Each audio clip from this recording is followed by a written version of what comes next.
बिहार की राजनीति फिर से उबाल मारने लगी है। बिहार विधानसभा का अंतिम सत्र लड़ाई का अखाड़ा बनकर रह गया। तो कम पैजार ऐसी कि मुद्दे गौन होते चले गए। तलवारें भले नहीं चली हो, पर रहनुमाओं की जहरीली जुबानों ने जो जख्म छोड़ा है उसकी चुभन लंबे समय तक याद किया जाएगा। भावनाओं को झुलसा देने वाली तपिश के इसी साये में बिहार विधानसभा का चुनाव होना है। इसमें कोई दो राय नहीं है कि जहरीले शब्दों के सौदागर अभी और करतब दिखाएंगे, समर्थक जयकारे लगाएंगे। ऐसे में बड़ा सवाल, क्या बिहार विधानसभा का चुनाव अब तक का सबसे कड़वा चुनाव होने वाला है? यह बात इसलिए मौजू बन गई है कि विधानसभा के सत्र में जो हुआ वह आने वाले चुनाव की एक झलक मानी जा रही है। जहरीली झलक। बयानवीरों ने ऐसा समा बांधा है जिसमें बिहार की राजनीति अब मुद्दों से भटक कर निजी हमले और जातीय जहर का अखाड़ा बनने लगी है। आपको क्या लगता है, जो हुआ वह हो गया, अब सब कुछ थम जाएगा? नहीं, बिल्कुल नहीं। बल्कि मेरा मानना है कि यह तो अभी शुरुआत है। जहर का पूरा पिटारा खुलना तो अभी बाकी है। बेशक इसका असर होगा, असर दूर तक जाएगा। चलिए समझते हैं बिहार की राजनीति की वो सच्चाई जिसे छिपाने का प्रयास करने वाले ही अब इसको उजागर करने में लगे हैं।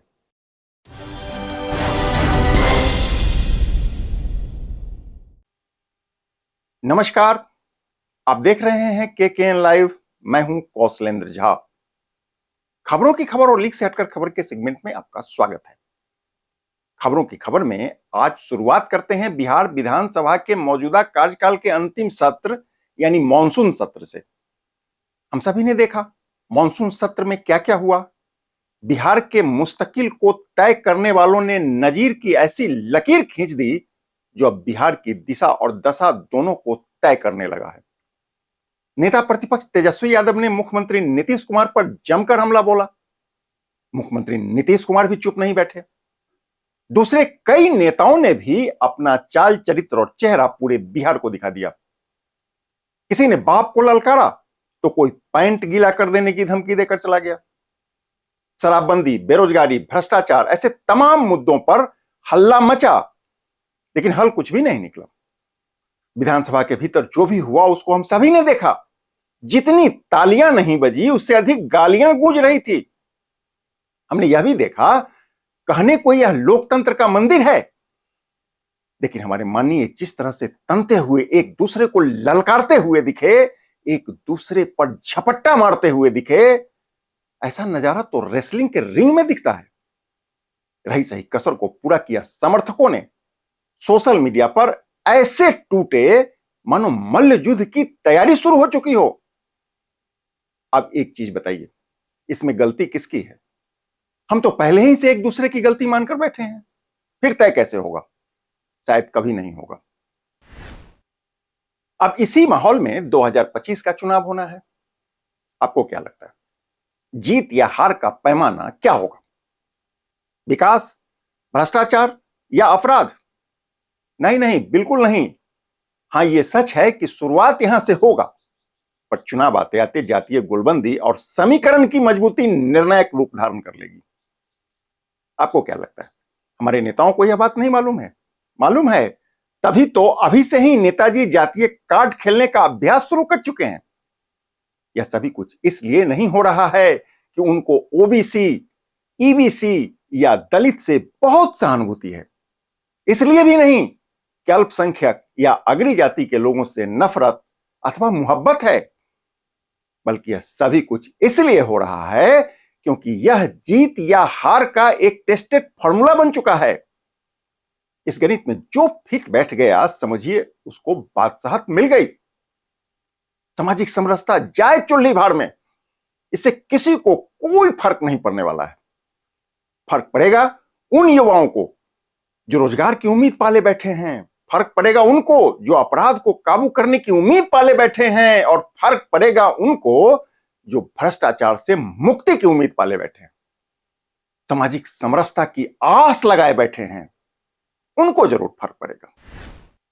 वादा तो होगा, पर योजनाएं शायद ही अमली जामा पहन सके। बड़ी बड़ी रैलियां होंगी, भाषणों में आग उगला जाएगा, फिर एक रोज सब शांत हो जाएगा। अब सवाल ये कि क्या इस बार भी बिहार में जाति जीतेगी और क्या सच में जनता हार जाएगी?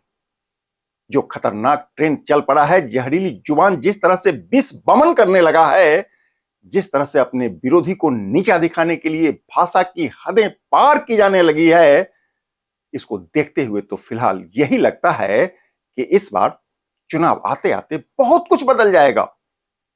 समाज में इतना जहर घोल दिया जाएगा कि उसको काबू करना मुश्किल होगा। लोग एक दूसरे को धर्म और जाति के चश्मे से देखेंगे, तो इसमें कोई ताज्जुब नहीं होना चाहिए। सोशल मीडिया पर नफरत की बाढ़ आ जाए तो आश्चर्य नहीं होना चाहिए। याद रखिए, चुनाव आते जाते रहेंगे, लेकिन अगर समाज टूट गया तो हम सब हार जाएंगे।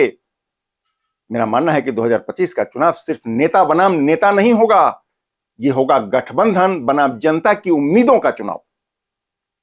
ऐसे में ध्यान रखिए, यदि आप सोशल मीडिया के दुष्प्रचार को आधार मानकर निर्णय करने वाले हैं तो रुकिए। आपके एक गलत निर्णय से बिहार एक बार फिर बहुत पीछे छूट जाएगा। यदि आप मुद्दों को पहचान कर वोट करेंगे तो बिहार का भविष्य तय होगा। निर्णय आपको करना है। सवाल यह नहीं है कि बिहार में सरकार किसकी बनेगी या कौन मुख्यमंत्री बनेगा। सवाल यह है कि आप क्या सोचकर वोट करेंगे।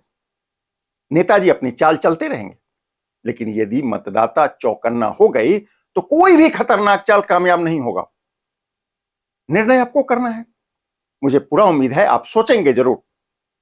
यदि आपको यह रिपोर्ट पसंद आई हो तो वीडियो को लाइक करें, अधिक से अधिक शेयर करें और कमेंट करके बताएं कि आपको क्या लगता है, कौन जीतेगा, बिहार का भविष्य क्या होगा।